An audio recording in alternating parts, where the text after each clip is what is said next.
पूरय पूरय नमः।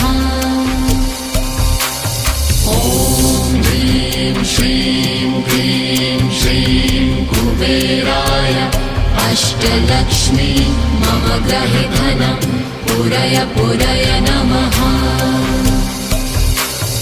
ॐ ह्रीं श्रीं क्लीं श्रीं कुबेराय अष्टलक्ष्मी मम गृहे धनं पूरय पूरय नमः।